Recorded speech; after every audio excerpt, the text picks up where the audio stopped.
Bonjour à tous, ravi de vous retrouver pour ce nouveau numéro de la politique CNeT LPCN pour les intimes. C'est aussi le hashtag pour commenter l'émission. Toutes les semaines avec ma bande de gazouilleurs, je décortique l'actu vue des réseaux sociaux. Mes gazouilleurs du jour, Benoît Raphaël, bonjour. Bonjour. Vous êtes cofondateur de Trendsboard. Alors c'est un outil qui analyse les centres d'intérêt des communautés sur le net. Bienvenue. À vos côtés, Hervé Pillot, vous êtes éleveur de vaches laitières en Vendée. Vous êtes aussi vice-président de la FDSEA à Vendée et surtout un utilisateur averti du web et des réseaux sociaux. Bienvenue. Vos vaches, cochons, couvées, mais aussi drones, tracteurs connectés et réseaux sociaux. Contrairement aux idées reçues, les agriculteurs ont une pratique ancienne d'Internet et sont plutôt en avance en matière de technologie de pointe. Alors que le salon de l'agriculture ferme ses portes, gros plan sur les agrinautes. Qui sont ces agriculteurs geeks? Hervé Pillot, vous vous définissez vous-même comme un agriculteur. Vous êtes un accro d'Internet et des réseaux sociaux, c'est-à-dire concrètement, vous utilisez Twitter, Facebook, quel réseau vous utilisez? Je dois être sur une douzaine, je crois, mais Twitter, Facebook, Vine.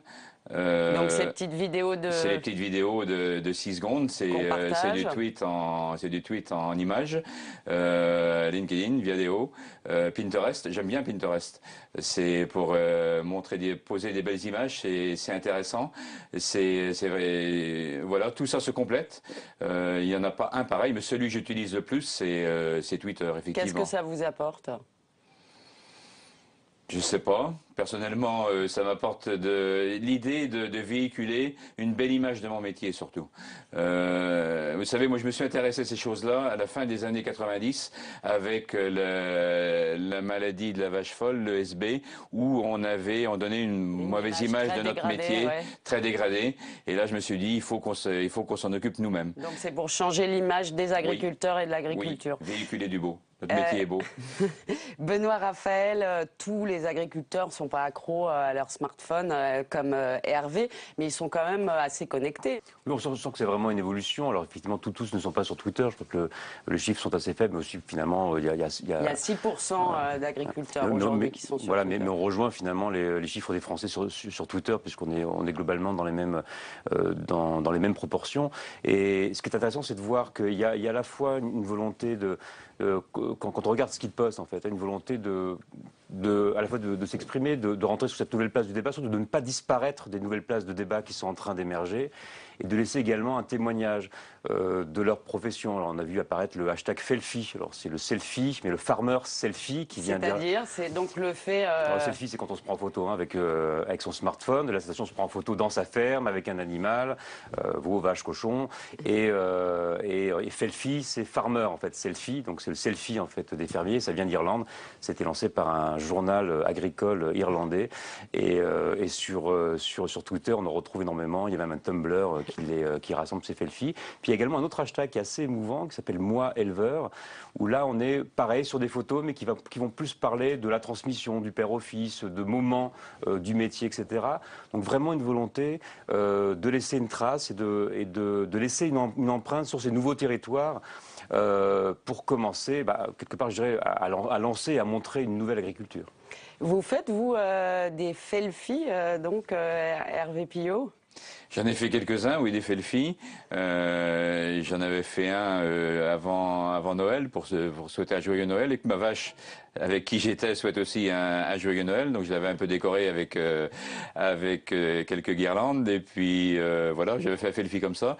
J'en ai fait pour la naissance des 2 premiers veaux de l'année, Julieta et Jade. J'ai décidé cette année de faire parrainer tous les veaux qui naîtraient. Donc mes 2 premiers veaux. Vous avez des retours là-dessus? Ça marche bien les selfies? Ah bah oui, ça marche, oui.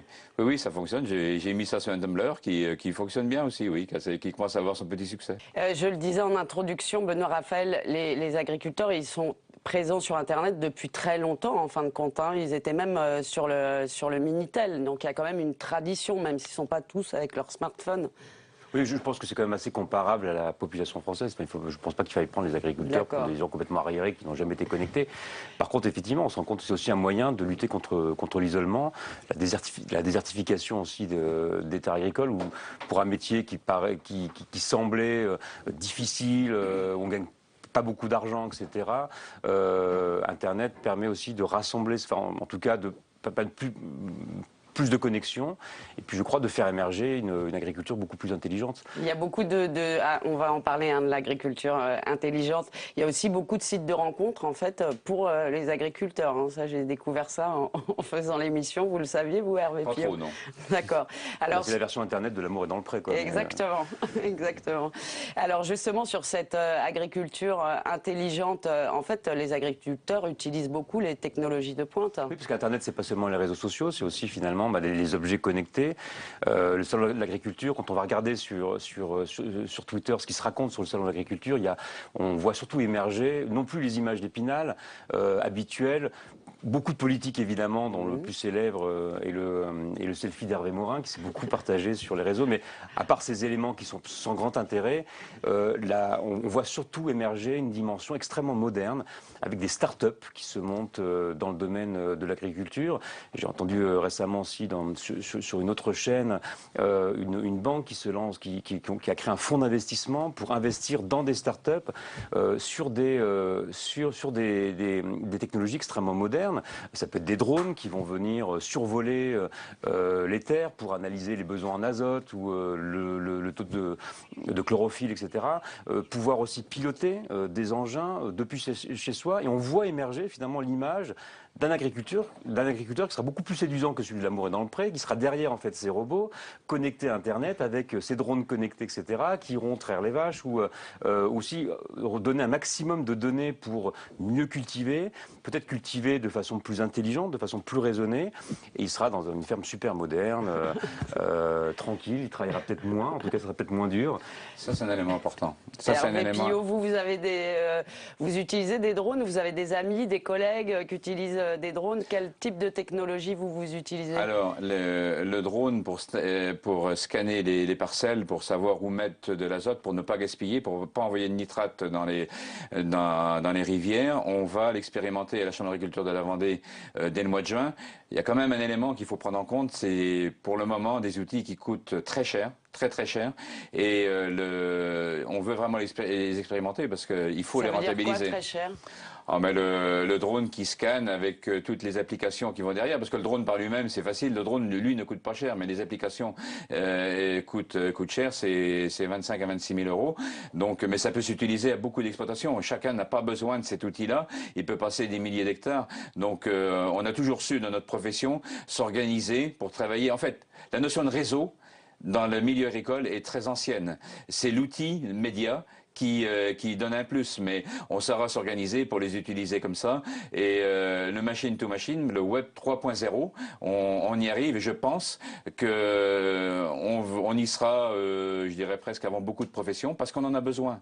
On a un métier qui est dur, donc il faut simplifier le travail. On a un métier qui est nomade, on est dans les champs, donc on a besoin de tous ces outils-là.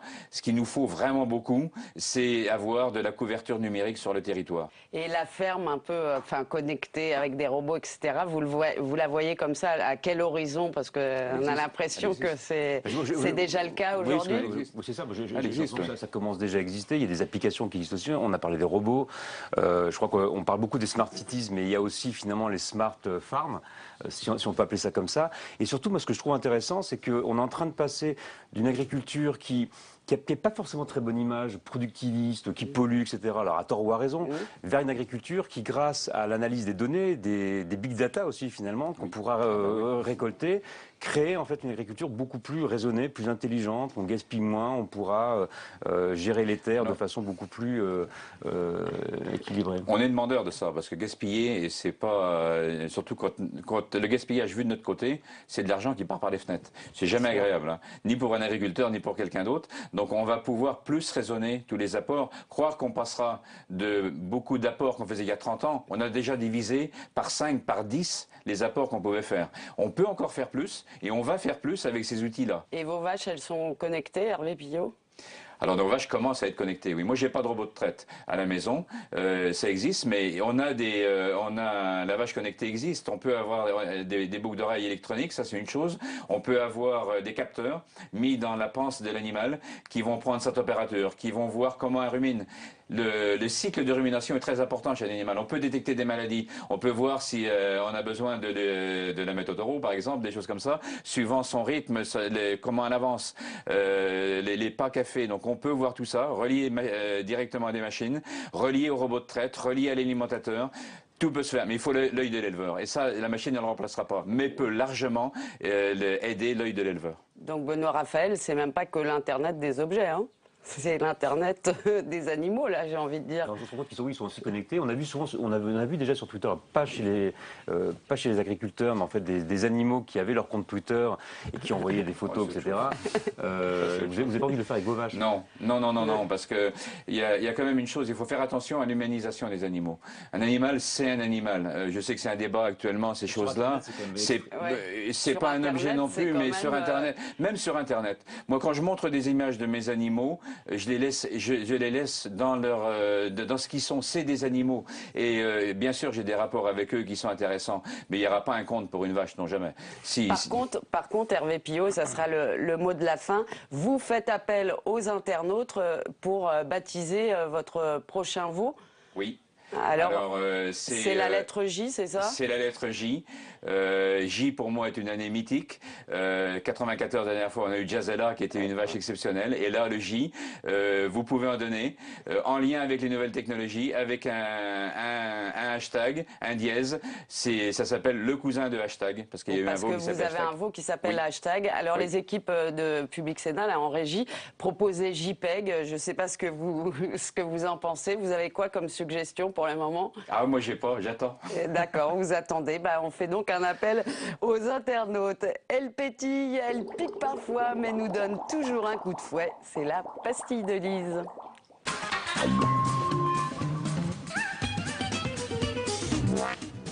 Nous accueillons Lise Prexac qui, toutes les semaines, nous livre son coup de cœur ou son coup de gueule. Bonjour Lise. Bonjour Caroline. Et alors cette semaine, c'est une histoire belge. C'est une histoire belge, mais pas très drôle, puisque lutter contre les clichés en diffusant des clichés, c'est ce qu'ont voulu faire des enseignants belges, membres de enseignants.be. C'est une association qui a publié sur sa page Facebook une map monde sur laquelle les noms des pays sont remplacés par les clichés associés à leurs habitants. Les Français sont des bouffeurs de grenouilles, les Anglais des roast beef, les Italiens des macaronis qui aiment le foot. Jusque-là, c'est assez gentillé, mais pour d'autres, ça l'est beaucoup moins. Les Suédois sont des bonasses blondes, les Portugais des maçons poilus, les Marocains des racailles et des voleurs. Et les Grecs des pauvres et des pédés. Et si on regarde bien en tout petit pour la Pologne, on voit écrit four à juifs. Et un humour évidemment qui n'est pas du goût de tout le monde, on le comprend. Et donc les internautes se sont lâchés sur Facebook. Oui, scandaleux, honteux pour certains, à prendre au 36e degré pour d'autres, car il y a quand même plus de 1500 likes et autant de partages pour cette carte. Mais dans les centaines de commentaires, nombreux sont ceux à pointer du doigt l'inégalité de traitement entre les pays, à noter que certaines de ces insultes sont punies par la loi, tout simplement. Les membres de enseignants.be affirment qu'ils n'ont pas voulu choquer, que justement cette œuvre est destinée à lutter contre les stéréotypes et les préjugés, car oui, il s'agit bien d'une œuvre d'art. Elle a été réalisée il y a 2 ans et elle est exposée dans une galerie. Et bien qu'elle y reste dans cette galerie et surtout qu'elle ne se retrouve jamais sur les murs d'une école. Et oui, alors cette histoire, Benoît et Hervé, c'est du mauvais humour belge, c'est comme ça ou comme ça? J'ai du mal à juger parce que je ne connais pas assez le dossier. C'est assez maladroit en tout cas. Et Hervé? Je partage, oui. C'est stupide. Nous, on a la théorie du genre et eux, la théorie de l'enseignement. Histoire belge. Merci Lise, merci à tous les trois, merci de nous avoir suivis. Vous pouvez revoir cette émission en VOD, et puis surtout, j'attends vos commentaires, vos facéties sur mon compte Twitter. Salut à tous, à la semaine prochaine.